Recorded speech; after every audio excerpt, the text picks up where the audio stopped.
The man just accidentally rear-ended a truck, but the driver's attitude is unusually aggressive, jabbing his finger wildly. Seeing the police arrive, Jackal wants to pay and be done with it, but when the police see his foreign ID, they demand to check his car trunk. Jackal sighs helplessly. There's really nothing in his bag, just a toy gun, but the police won't believe that, so he decides to fall back on his old profession. With a loud shout, he quickly throws the gun that killed the police officer to the driver. The whole process takes less than 3 seconds, demonstrating the decisiveness of a top assassin. Afterward, he just needs to wipe the fingerprints off the gun to create the illusion that the driver and the police killed each other. Although he might be caught on camera, Jackal is prepared to prevent leaving traces in the car. He uses corrosive gas. He then borrows a waterproof cloth from a nearby car to delay the police investigation. But these are all minor concerns. Jackal is facing the biggest challenge of his life. His girlfriend Mary has discovered his secret room used for disguising his identity. Fortunately, based on their past relationship, she agrees to hear Jackal's explanation in person. But deception is deception, and a slap is inevitable. Jackal feels somewhat guilty. His feelings for his girlfriend are genuine. He claims he's actually a corporate spy who needs to use different identities to steal secrets, and having a gun for self-defense seems reasonable, right? Mary is swayed by his sweet talk and starts worrying about her family's safety. Jackal quickly assures her that he's taken on a big job worth $100 million, and after completing this task, he'll retire and open a farm.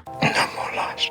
Finally settling things with his girlfriend, Jackal becomes more eager to finish the job. With the employer's urging, he decides to act when the target attends a concert while scouting the venue in advance. He deliberately puts a metal wallet in his pocket before entering the security checkpoint. As the sharp warning sound goes off, the security guard inevitably has to search him, creating a brief interaction between them. If Jackal wants to sneak in with weapons later, he'll definitely need to borrow the security guard's face. Unexpectedly, the concert venue is so lively, which actually benefits Jackal's mission. Just a gentle pull of the trigger from above the venue, and the $100 million and a nice retirement life would be his, right? But as Jackal prepares to record the location with his phone, he realizes the floor beneath him isn't fixed. As the atmosphere reaches its peak, the floor starts moving irregularly. Jackal quickly grabs the overhead cables, but his phone falls. Worse still, the cables aren't securely fastened. With a zap, Jackal finds himself dangling in midair.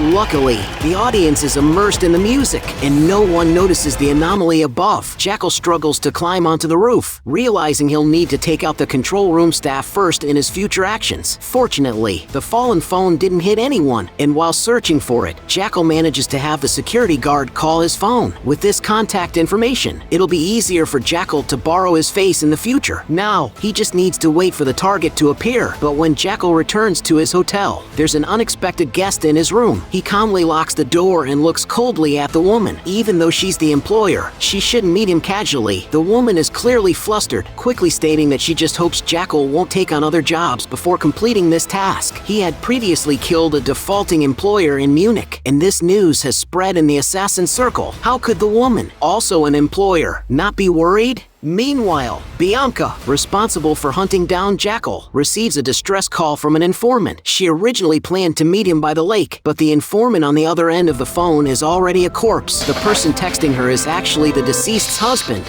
Larry. Bianca first kidnapped his daughter, causing her to have a heart attack and die, then threatened his wife to leak information about his close friend, the mechanic, leading to his emotional breakdown and accidental killing of his wife. Larry blames all the responsibility on Bianca, and as soon as they meet, he pulls out a knife and stabs at her. But Bianca, being a military intelligence agent, is skilled in combat. With quick movements, she uses the crowd to shake off Larry. She calls for police backup nearby, and the situation quickly reverses, with Larry becoming the one on the run. It seems Larry is surrounded by the police with nowhere to escape, but unusual people take unusual paths.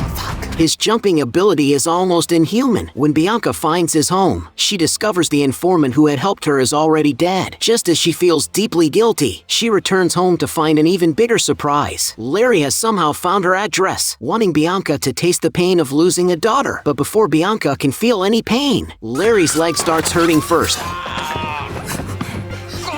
The crisis is successfully averted, and with the capture of this key figure, Larry, Bianca is one step closer to finding Jackal.